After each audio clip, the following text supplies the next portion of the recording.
young people engage with the news anymore? Popular opinion says no, they don't. Academics such as Jason Sternberg suggest that the world is facing a generation which rejects news. However, I disagree and will put forth, as argued by Harrington, that young people are not switching off the news, they are simply switching over to alternative news sources.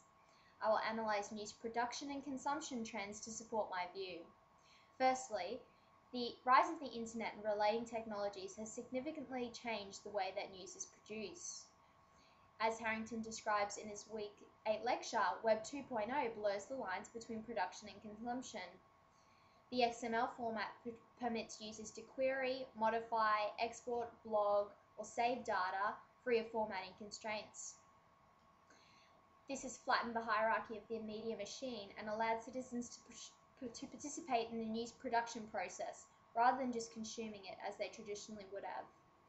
The websites such as Oh My News and Huffington Post, which are solely produced by citizens, are clear examples of success of alternative news formats. Harrington agrees, pointing out how in 2002 the president of South Korea gave his first election-winning interview to Oh My News.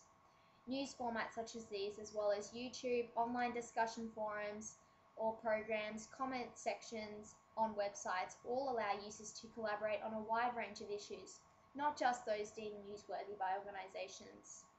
I'll now look at consumption patterns.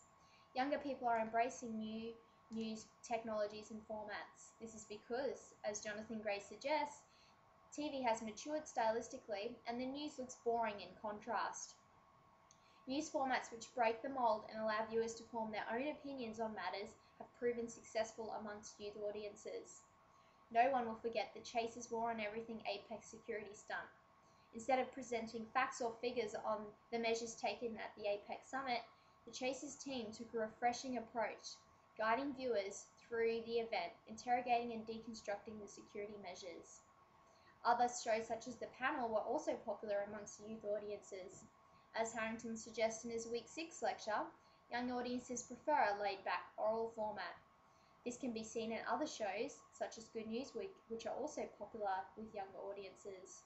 It engages viewers in a variety of ways and makes complex issues seem more relevant, and Harrington suggests that young people will weave these into their everyday oral conversations. That's right, I did say that young people will discuss issues of the news in their everyday lives. This brings me to my next and final point. All studies which suggest that young people do not engage with the news anymore have a very narrow definition of the news.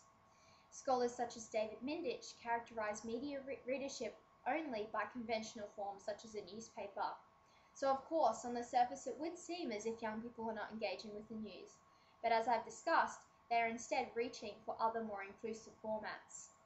In conclusion, it is clear that young people are not totally disengaging from the news process or news world, but are instead switching over to unconventional sources. They embrace the opportunity to participate in the news process and are following programs which do more than just inform.